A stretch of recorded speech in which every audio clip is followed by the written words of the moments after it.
dan saudari yang terkasih di dalam nama Tuhan kita Yesus Kristus, damai sejahtera Tuhan selalu menyertai kita di mana saja kita berada. Dalam video ini saya akan menyajikan gagasan pendukung untuk pertemuan yang keempat dengan tema Allah sumber harapan karena kasih setianya. Teks kitab suci yang akan kita dalami bersama diambil dari kitab Hosea bab 11 ayat 1 sampai dengan ayat 11. Ayat emasnya kita ambil dari kitab Hosea bab 11 ayat 4 yang berbunyi, Aku menarik mereka dengan tali kesetiaan, dengan ikatan kasih. Saudara dan saudari yang terkasih, dalam video ini penyajian saya itu terdiri dari 3 bagian, yaitu yang pertama pendalaman teks secara sederhana, yang kedua adalah penafsiran atau eksegesis sederhana, dan yang ketiga anjuran untuk penerapan dalam kehidupan konkret atau penerapan dalam kehidupan nyata. Saya mengharapkan kiranya sajian sederhana ini bisa memberikan inspirasi untuk kita sebagai para penggerak kitab suci, sehingga sabda sungguh-sungguh bergema di dalam kehidupan umat beriman. Sabda menggerakkan seluruh hidup kita, dan sabda yang membawa perubahan umat kita menuju kepada umat Allah yang dewasa, atau umat Allah yang menggantungkan seluruh hidupnya hanya kepada Tuhan, karena Tuhan adalah sumber keselamatan sejati. Pembacaan dari kitab Hosea bab 11 ayat 1 sampai dengan ayat 11. Ketika Israel masih muda, kukasihi dia, dan dari Mesir kupanggil anakku itu. Makin kupanggil mereka, makin pergi mereka itu dari hadapanku. Mereka mempersembahkan korban kepada para Baal, dan membakar kurban kepada patung-patung. Padahal akulah yang mengajar Efraim berjalan dan mengangkat mereka di tanganku, tetapi mereka tidak mau insaf bahwa aku menyembuhkan mereka. Aku menarik mereka dengan tali kesetiaan, dengan ikatan kasih. Bagi mereka aku seperti orang yang mengangkat kuk dari tulang rahang mereka. Aku membungkuk kepada mereka untuk memberi mereka makan. Mereka harus kembali ke tanah Mesir, dan Asyur akan menjadi raja mereka, sebab mereka menolak untuk bertobat. Pedang akan mengamuk di kota-kota mereka, akan memusnahkan palang-palang pintu mereka, dan akan memakan mereka di benteng-benteng mereka. Umatku betah dalam membelakangi aku. Mereka memanggil kepada Baal dan berhenti meninggikan namaku. Masakan aku membiarkan engkau, hai Efraim, dan menyerahkan engkau, hai Israel? Masakan aku membiarkan engkau seperti Admah, membuat engkau seperti Jeboim? Hatiku berbalik dalam diriku, belas kasihku bangkit serentak. Aku tidak akan melaksanakan murkaku yang bernyala-nyala itu, tidak akan memindahkan Efraim kembali. Sebab aku ini Allah dan bukan manusia, yang kudus di tengah-tengahmu, dan aku tidak datang untuk menghanguskan. Mereka akan mengikuti Tuhan. Ia akan mengaum seperti singa. Sungguh ini akan mengaum, maka anak-anak akan datang dengan gemetar dari barat, seperti burung dengan gemetar datang dari Mesir, dan seperti merpati datang dari tanah Asyur, Lalu aku akan menempatkan mereka lagi di rumah-rumah mereka. Demikianlah sabda Tuhan. Syukur kepada Allah. Saudara dan saudari yang terkasih di dalam nama Tuhan kita Yesus Kristus.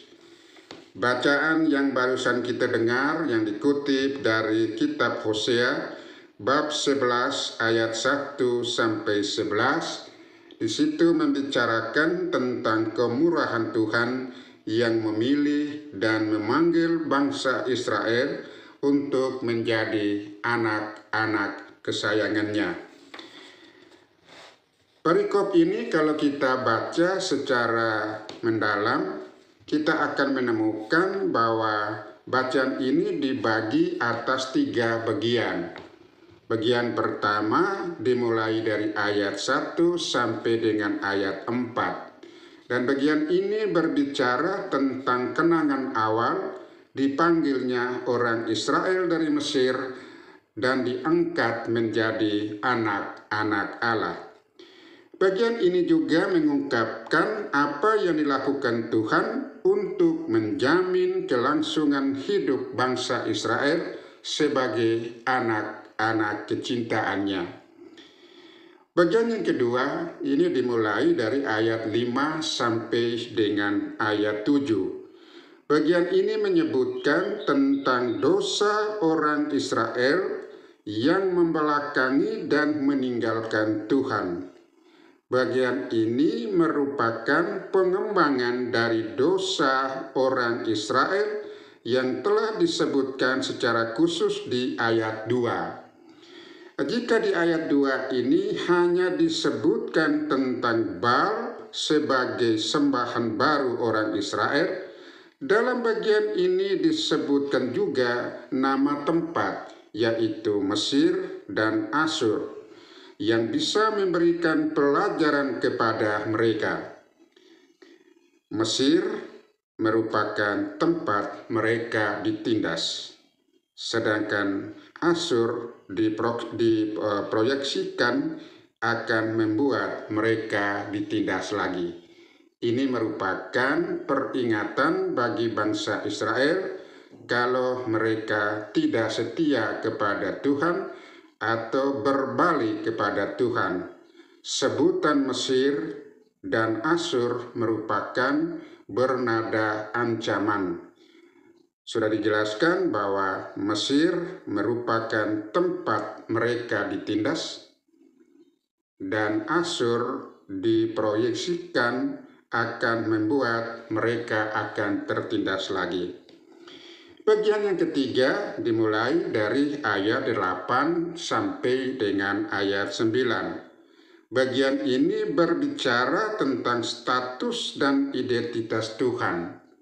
Di situ dijelaskan bahwa Tuhan tetap setia dan penuh belas kasihan kepada orang-orang Israel meskipun dikhianati dan ditinggalkan oleh bangsa Israel.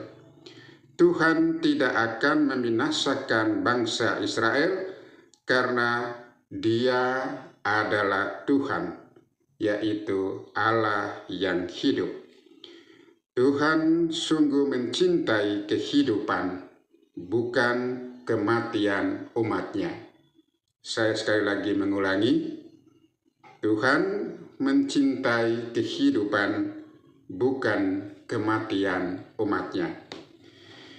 Bagian yang keempat yaitu dimulai dari ayat 10 sampai dengan ayat 11. Pada bagian yang keempat ini berbicara tentang cara Tuhan menyadarkan orang Israel untuk berbalik atau untuk kembali kepada Tuhan. Tuhan akan mengaum seperti singa untuk memberikan peringatan kepada orang-orang Israel agar mendengarkannya lagi untuk setia atau untuk berbalik kepada Allah. Saudara dan saudari yang terkasih di dalam nama Tuhan kita Yesus Kristus, keseluruhan perikop ini Selain menunjukkan kemurahan dan kesabaran Tuhan dalam menghadapi umat kesayangannya, juga merupakan ajakan bagi setiap orang Israel untuk bertobat. Pertobatan akan menyelamatkan mereka dari penindasan baru oleh Tuhan yang tidak membawa kehidupan. Jika kembali kepada Tuhan, mereka akan masuk kembali ke rumah-rumah mereka dan akan menikmati keselamatan yang dianugerahkan Tuhan kepada mereka.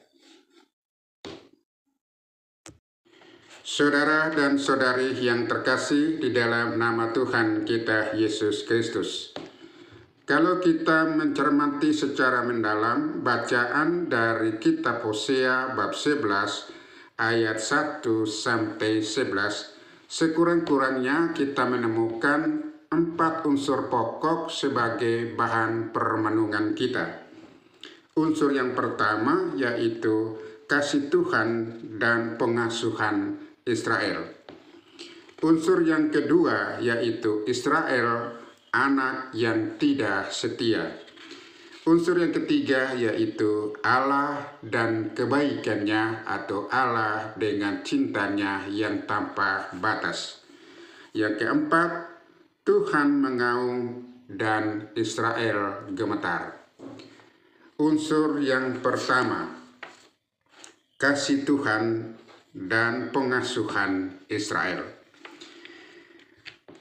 Seperti yang dijelaskan tadi, bagian yang pertama yaitu ayat 1 dan sampai dengan ayat 4 itu berbicara tentang inisiatif Tuhan untuk memanggil bangsa Israel dan memelihara mereka sebagai anak-anak kesayangannya.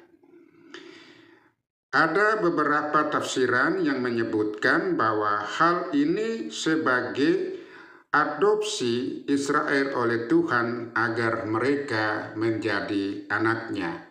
Ada yang menafsirkan seperti itu sebagai proses pengangkatan atau adopsi bangsa Israel sebagai anak-anaknya. Nah, istilah ini menunjukkan bahwa pada awalnya status orang Israel adalah orang-orang yang bebas. Mereka bisa memilih siapa saja untuk menjadi tuan mereka. Namun karena mereka terjebak dalam penindasan oleh sang tuan, Tuhan pun berinisiatif memanggil mereka menjadi anaknya. Dasar utama pengangkatan ini adalah kasih Allah, terdorong oleh cintanya yang besar kepada bangsa Israel. Kita baca secara khusus di ayat 1, di situ disebutkan bahwa Tuhan sangat mengasihi bangsa Israel. Dan di ayat yang keempat juga dinyatakan bahwa Tuhan menarik mereka dengan ingatan kasih. Kita masih ingat bacaan tadi di ayat yang keempat, di situ menyatakan bahwa Tuhan menarik mereka dengan ikatan kasih. Saudara dan saudari yang terkasih di dalam nama Tuhan kita Yesus Kristus, Mesir menjadi tempat di mana Tuhan memanggil mereka, atau Mesir menjadi tempat di mana Tuhan memanggil bangsa Israel. Kita baca dalam kitab Keluaran bab 3 ayat 7 sampai 10, di situ mengisahkan bahwa Tuhan mendengar jeritan minta tolong yang diserukan oleh bangsa Israel. Maka Tuhan mengutus seorang nabi yaitu Nabi Musa untuk menyelamatkan mereka. Tidak ada alasan lain yang melatar belakangi pertolongan Tuhan ini selain karena belas kasih-Nya dan janjinya kepada Abraham bahwa Tuhan akan menyertai dan menyelamatkan mereka. Kita bisa baca dalam kitab Keluaran bab 2 ayat 24. Tuhan menyebut bangsa Israel adalah sebagai umat-Nya. atau orang-orang kecintaannya. Ini kita bisa baca dalam kitab Keluaran bab 3 ayat 7. Nah, hal ini berarti pemanggilan atau pengangkatan yang dimaksud dalam kitab Hosea adalah panggilan untuk menjadi umat Tuhan. Israel bukan hanya diselamatkan dari perbudakan Mesir, melainkan juga dari ancaman mengikuti dewa-dewi Mesir. Saudara dan saudari yang terkasih di dalam nama Tuhan kita Yesus Kristus, sebagaimana layaknya orang tua yang baik, Tuhan juga sungguh-sungguh memperhatikan segala hal yang perlu untuk membantu bangsa Israel supaya bisa bertumbuh dan bisa berkembang. Hal ini dapat dilihat dari beberapa kata kerja yang muncul dalam perikop ini. Tuhan mengajar mereka berjalan, Tuhan mengangkat mereka dari kejatuhan, dan menyembuhkan mereka dari luka. Tuhan juga mengangkat kuk dari tulang rahang mereka dan memberi mereka makan. Tuhan selalu mencari untuk mengajar, Tuhan melindungi, Tuhan menyembuhkan, Tuhan mencintai, dan Tuhan memberi makan kepada anak-anaknya, yaitu bangsa Israel. Saudara-saudari terkasih, dalam sejarah Israel, semuanya ini dilakukan Tuhan ketika Tuhan menarik orang Israel keluar dari Mesir. Tuhan mengarahkan jalan mereka di padang gurun kepada pertemuan di Sinai untuk mengikat mereka dengan tali kasih dalam sebuah perjanjian dan seterusnya menuju tanah terjanji. Kita bisa baca di kitab Keluaran bab 33 ayat 1 sampai dengan ayat 23. Isi perjanjian di Sinai adalah Tuhan menjadi Allah mereka dan mereka menjadi umat-Nya. Selanjutnya Tuhan juga memberi mereka makanan berupa mana yang menguatkan perjalanan mereka hingga memasuki tanah Kanaan. Kita bisa baca dalam kitab Keluaran bab 16 ayat 35. Saudara-saudari terkasih, dalam nama Tuhan kita Yesus Kristus, dalam perjalanan dari Mesir ke Sinai dan selanjutnya menuju Kanaan, tingkah laku orang Israel mencerminkan tingkah laku seorang anak. Mereka amat tergantung kepada Tuhan sebagai bapa mereka. Sebagaimana seorang anak merengek-rengek meminta makanan, demikian juga bangsa Israel. Kita bisa baca di kitab Keluaran bab 16 ayat 2 dan ayat 8. Bangsa Israel bahkan bersungut-sungut ketika keinginan mereka tidak dipenuhi. Kita bisa baca dalam kitab Keluaran bab 16 ayat 7, kitab Bilangan bab 11 ayat 1, bab 14 ayat 27. Sebagaimanapun Tuhan adalah Bapa yang baik, Bapa yang penuh cinta. Dengan penuh kesabaran, Tuhan menyediakan apa yang diperlukan oleh anak-anak-Nya, yaitu bangsa Israel. Tuhan ingin memastikan bahwa mereka benar-benar merasa nyaman agar kehidupan mereka menjadi lebih baik. Tuhan setia kepada janjinya. Tuhan mencintai umat-Nya dan melakukan yang terbaik guna menjamin kelangsungan hidup bangsa Israel sebagai putra-putri kecintaannya. Kasih Tuhan ini tidak pernah berubah.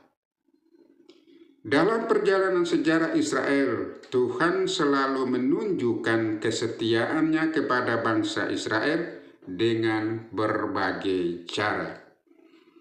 Tuhan juga selalu berusaha untuk menarik Israel kepadanya dan mengundang mereka untuk bertobat atau berbalik kepada Tuhan atau kembali kepada Tuhan.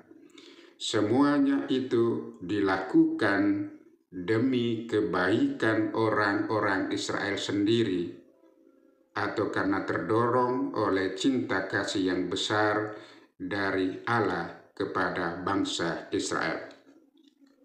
Unsur yang kedua yaitu Israel, anak yang tidak setia. Saudara dan saudari, perhatian dan pemeliharaan Tuhan memang dinikmati oleh orang Israel.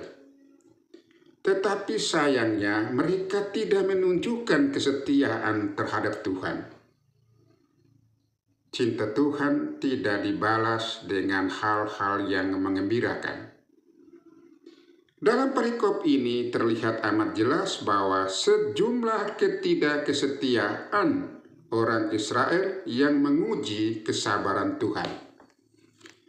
Kita lihat yang pertama, Tuhan memanggil Israel, tetapi mereka berpaling kepada Baal, menyembah dewa-dewi. Israel dipanggil, Israel dicintai, sehingga diandekan bahwa mereka akan menanggapi panggilan itu dengan datang kepada Tuhan. Tetapi yang terjadi adalah malah sebaliknya. Mereka justru berjalan mendekati Baal sebagai sembahan mereka. Israel kelihatannya menjadi orang yang berpura-pura tuli, orang yang tidak mau mendengarkan panggilan Tuhan sebagai Bapa mereka. Semakin dipanggil, mereka semakin menjauh. Ini kita bisa baca di ayat 2. Mereka juga tidak terlalu memikirkan untuk berpaling kepada Tuhan. Ini kita bisa baca di ayat 7. Yang menarik bagi mereka, karena mereka menganggap Baal juga menjadi milik mereka atau menjadi tuan mereka. Orang Israel sepertinya berusaha mencari tuan yang baru, yaitu Baal, yang dikira memberi jaminan hidup mereka yang lebih baik daripada Tuhan.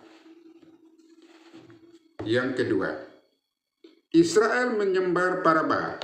Baal adalah nama salah satu dewa yang disembah oleh orang Kanaan. Orang Israel tergoda untuk juga mempersembahkan kurban kepada para Baal. Tindakan ini berbanding terbalik dengan tindakan pemeliharaan oleh Tuhan atas mereka.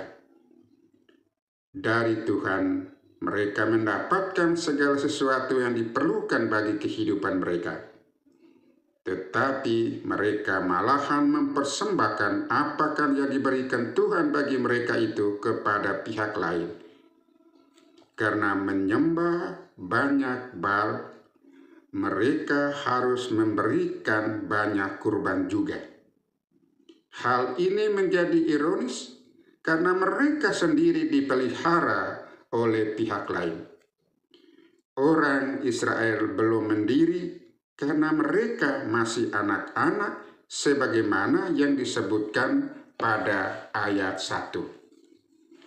Saudara dan saudari yang terkasih di dalam nama Tuhan kita Yesus Kristus, sikap tidak setia dan tidak peduli terhadap Tuhan memunculkan konsekuensi ganda. Konsekuensi pertama, mereka harus kembali ke Mesir untuk merasakan kembali situasi penindasan, penderitaan tanpa pertolongan. Mesir merupakan lambang situasi ketika mereka tidak mendapatkan apa-apa dan malahan ditelanjangi habis-habisan. Tidak ada yang bisa menolong mereka. Konsekuensi yang kedua, mereka akan jatuh ke tangan penguasa lain. Berbeda dengan Tuhan yang memelihara, penguasa ini akan mendatangi mereka dengan pedang, menyerang dan mematikan mereka. Berbeda dengan konsekuensi pertama yang menjadikan Mesir tanah asing sebagai tempat pembelajaran, tetapi dalam konteks konsekuensi yang kedua ini, mereka akan mengalami perbudakan baru di tanah mereka sendiri. Kota mereka akan diserang, palang-palang pintu akan dimusnahkan, dan benteng-benteng kota tidak akan menjadi pengaman yang ampuh bagi mereka. Konsekuensi kedua ini berulang kali dialami oleh bangsa Israel, hingga pada akhirnya kota mereka runtuh dan mereka pun lalu dibuang ke Babel. Saudara dan saudari, karena itulah seruan dari perikop ini sebenarnya mengajak orang Israel untuk bertobat, untuk kembali kepada Tuhan. Hanya itu saja jalan satu-satunya jika mereka ingin mendapatkan perlindungan maksimal dan memperoleh dukungan yang selayaknya bagi kehidupan mereka. Orang Israel diundang untuk membandingkan kesetiaan mereka dengan kesetiaan Tuhan. Unsur yang ketiga, Allah dan kebaikannya. Kita memperhatikan sikap tidak setia orang Israel sudah selayaknya jika mereka mendapat hukuman. Seperti seorang anak dihukum agar jerah dan tidak akan terulangi lagi, dan mulai memperhatikan hal-hal yang baik bagi dirinya. Demikianlah Israel juga semestinya dihukum agar bisa menyadari kesalahan mereka. Kejatuhan Israel sudah berada di ambang pintu. Mereka bisa jatuh ke tangan bangsa atau penguasa lain yang pasti akan menindas dan tidak memperhatikan mereka. Namun Tuhan tidak mengutamakan hukuman.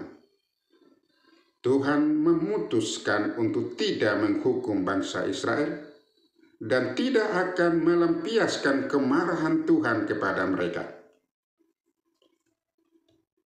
Hal ini ada dua alasan utama menjadi pertimbangan Tuhan untuk tidak mendahului hukuman. Alasan yang pertama, Tuhan bukanlah manusia. Di situ ditegaskan pada ayat 9. Aku ini Allah dan bukan manusia. Tuhan memberi batasan yang jelas antara dirinya dan manusia yang diciptakannya atau ciptaannya. Tuhan tidak mau melakukan hal yang biasa dilakukan oleh manusia. Jika seorang ayah menghukum anaknya yang nakal, Tuhan memilih cara lain untuk menyadarkan anak yang dicintainya. Status sebagai Allah membuat Tuhan tidak berkehendak membinasakan manusia yang membutuhkan bantuan dan bimbingannya. Tuhan memilih untuk menuntun dengan kesabaran, sebab Dialah yang berinisiatif menarik mereka dengan kasih-Nya. Sikap Tuhan yang seperti ini muncul juga dalam kitab Keluaran, yakni ketika Musa meredahkan kemarahan Tuhan yang menyaksikan ketegaran orang Israel menjadikan patung anak lembu emas sebagai sembahan mereka. Tuhan tidak bisa menarik orang Israel keluar dari Mesir hanya untuk membinasakan mereka. Hal ini kita bisa baca dalam kitab Keluaran bab 32 ayat 12. Hal yang kedua, bahwa Tuhan berada di tengah-tengah umatnya. Di situ ditegaskan di dalam ayat 9 yang menyatakan, Aku ini Allah yang kudus di tengah-tengahmu. Allah berada di tengah-tengah umatnya dan mau berjuang bersama mereka untuk melewati berbagai tantangan atau persoalan hidup umatnya. Allah mesti menunjukkan cara bagaimana mereka harus berpaling kepadanya dan mentaati perjanjian yang telah dimeteraikan bersamanya. Hal ini telah dijalankannya sejak masa-masa awal orang Israel keluar dari Mesir. Allah sendiri hadir dalam setiap perjalanan mereka, menuntun mereka di jalan yang benar dan tepat di padang gurun. Karena itu, membinasakan umat berarti pula menunjukkan kegagalan Tuhan dalam perjuangan bersama mereka. Maka Allah memilih untuk tidak menghukum mereka. Saudara dan saudari, sikap Tuhan dari dulu sampai sekarang dan selama-lamanya adalah tetap sama, yaitu menginginkan yang terbaik bagi umat Israel. Itu sebabnya Tuhan tidak akan menyerahkan Israel ke tangan pihak lain. Tuhan akan tetap berjalan bersama mereka dan hadir dalam setiap peristiwa hidup mereka. Raja-raja atau penguasa lain yang hendak membinasakan mereka akan dihalaunya. Tuhanlah yang akan menjadi benteng pertahanan mereka. Tuhan juga tidak akan membiarkan Israel hancur atau membuat nasib mereka seperti atau sama seperti Admah atau Jeboim. Kedua kota orang Kanaan ini disebutkan dalam kaitan dengan kisah Sodom dan Gomora. Kita bisa baca dalam kitab Kejadian bab 19 ayat 1 sampai dengan ayat 29. Saudara-saudari, Israel tidak akan dihancurkannya atau dibinasakannya. Semuanya ini dilakukan Tuhan karena belas kasih-Nya yang luar biasa atau cintanya yang tanpa batas kepada umat kesayangannya. Unsur yang keempat yaitu Tuhan mengaung bangsa dan bangsa Israel gemetar. Saudara dan saudari yang terkasih di dalam nama Tuhan kita Yesus Kristus, Tuhan amat optimis bahwa orang Israel akan berubah. Tuhan yakin bahwa ada waktunya untuk bangsa Israel berbalik dan mencintai dirinya. Tuhan menghadirkan dirinya sebagai singa yang mengaum. Ketika seekor singa mengaum, ia menebarkan ancaman yang serentak membuat makhluk-makhluk lain berjaga-jaga agar selamat dari kematian akibat serangan singa itu. Makhluk-makhluk itu pun menjadi lebih waspada untuk menjaga kehidupan mereka. Namun Tuhan adalah penguasa kehidupan. Tuhanlah yang menganugerahkan kehidupan kepada segenap makhluk. Ketika Tuhan mengaum seperti singa, tidak ada orang yang mampu menghindarkannya diri dari terkamannya. Karena itu, begitu mendengar auman sang singa, orang Israel akan datang dengan gemetar, sebab mereka tahu bahwa Tuhanlah yang berkuasa atas segalanya. Saudara dan saudari yang terkasih di dalam nama Tuhan kita Yesus Kristus, gambaran kegentaran orang Israel terhadap kedatangan Tuhan ini memunculkan kembali kenangan akan penampakan Tuhan atau teofani di Gunung Sinai. Mau mengenangkan kembali peristiwa penampakan Tuhan di Gunung Sinai. Allah yang turun menjumpai umatnya hadir dalam suara yang menggelegar dan menakutkan. Kita bisa baca dalam kitab Keluaran bab 19 ayat 16 sampai dengan ayat 18. Umat tidak sanggup menahannya sehingga mereka meminta bantuan Musa untuk berbicara dengan Tuhan agar menghentikannya. Kita bisa baca dalam kitab Keluaran bab 20 ayat 18 sampai dengan ayat 19. Saudara-saudari yang terkasih, auman Tuhan mengejutkan kegarangan orang Israel.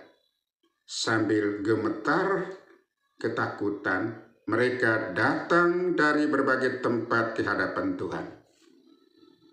Tuhan menerima mereka dan menempatkan mereka di rumah-rumah mereka sendiri. Tuhan tidak pernah meninggalkan umat kesayangannya. Tuhan selalu berusaha menarik mereka dengan tali kesetiaan dan memberikan perlindungan yang sesungguhnya bagi mereka. Saudara-saudara terkasih, Tuhan adalah kasih. Tuhan adalah cinta. Maka kita hanya hidup dalam cinta Tuhan, supaya kita menjadi pribadi yang bermartabat. Sekali lagi, Tuhan adalah kasih. Tuhan adalah cinta. Saudara dan saudari yang terkasih di dalam nama Tuhan kita Yesus Kristus, sebagai bahan permenungan kita untuk pertemuan yang ketiga ini, saya menyuguhkan ada dua hal pokok. Yang pertama, Tuhan berada di tengah-tengah perjuangan manusia. Saudara dan saudari, Allah yang kita imani adalah Allah yang imanin. Allah yang selalu bersama kita. Allah yang selalu hadir dalam setiap persoalan hidup kita. Pada saat kita hidup dalam kejayaan, Tuhan hadir. Pada saat kita hidup dalam kejatuhan dan penderitaan, Tuhan hadir. Dalam sukses, dalam gagal, dalam harapan, dalam kecemasan, Tuhan selalu hadir dalam seluruh peristiwa hidup kita. Dan Tuhan dengan terdorong oleh kasih-Nya selalu bertindak untuk menyelesaikan persoalan kita tepat pada waktunya. Saudara dan saudari yang terkasih, kita harus bangga orang yang beriman kepada Tuhan, yang hidup selalu mengandalkan Tuhan dalam kehidupan kita. Kita harus bangga bahwa Tuhan sungguh-sungguh mencintai diri kita. Walaupun kita sendiri tidak setia kepada kehendak Tuhan, tapi Tuhan sebagai Maha Kasih tetap memelihara kita, tetap menyertai kita. Unsur yang kedua yang saya tawarkan dalam permenungan ini adalah pertobatan yang merupakan cara terbaik kita untuk berbalik kepada Tuhan. Sadar atau tidak sadar dalam kehidupan kita ini, seringkali kita meninggalkan Tuhan. Kita mencari kekuatan dengan pikiran kita sendiri. Misalnya kita mengandalkan ilmu pengetahuan yang bisa mengatasi persoalan hidup kita. Bisa juga kita mengandalkan harta-harta duniawi, kedudukan dan jabatan itu yang menjadi sembahan kita di dalam kehidupan ini. Hal lain bisa juga kita lari kepada berhala-berhala. Kita menggantungkan kepada para dukun, dewa-dewi, sehingga kita memandang bahwa itu menjadi sumber keselamatan kita. Saudara dan saudari yang terkasih di dalam nama Tuhan kita Yesus Kristus, kita sebagai orang beriman sadar dan yakin bahwa hanya Allah sumber keselamatan sejati bagi hidup kita. Tidak ada ilah-ilah yang lain dalam kehidupan kita. Harta bukan sumber keselamatan. Kedudukan jabatan bukan sumber keselamatan. Ilmu pengetahuan dan teknologi bukan sumber keselamatan. Itu semua termasuk ilah-ilah yang lain. Satu-satunya sumber keselamatan sejati bagi hidup kita yaitu hanya dalam Allah dan melalui Allah. Marilah kita dengan sadar untuk berbalik kepada Tuhan, untuk bertobat, supaya kita membangun hubungan yang harmonis dengan Allah dan juga dengan sesama kita. Bapak, Ibu, Saudara-saudari yang terkasih di dalam nama Tuhan kita Yesus Kristus, tentang pertobatan dan betapa agungnya belas kasih Tuhan seperti yang kita baca dalam perumpamaan tentang anak yang hilang, yaitu dari Injil Lukas bab 15 ayat 11 sampai ayat 13. Ini kita baca sebagai rujukan kita, mengajarkan kita bagaimana kita merasakan perhatian dan cinta kasih Tuhan sebagai seorang Bapa yang baik kepada kita. Dan melalui perumpamaan ini, Yesus mengungkapkan kebaikan dan kemurahan hati Tuhan tanpa batas kepada kita. Allah Bapa bukan hanya mengasuh, bukan hanya membesarkan dan mempercayakan kepada kita masing-masing untuk memakai kebebasan kita, melainkan untuk menerima kembali dengan tangan terbuka dan penuh kegembiraan setiap orang yang kembali kepadanya dari jalan yang sesat yang diambilnya. Tuhan sangat bahagia kalau kita dengan sadar dan bebas untuk berbalik. Anak yang hilang berbalik ketika dia sadar dia makan makanan babi di tanah asing. Tetapi kesadaran utama adalah betapa besar cinta kasih Bapanya yang menguatkan dia untuk berbalik kepada Bapanya. Saudara dan saudari yang terkasih, mari kita berbalik untuk bertobat dan mendekatkan diri kita hanya kepada Tuhan, karena Tuhanlah sumber keselamatan sejati bagi hidup kita. Semoga Tuhan memberkati.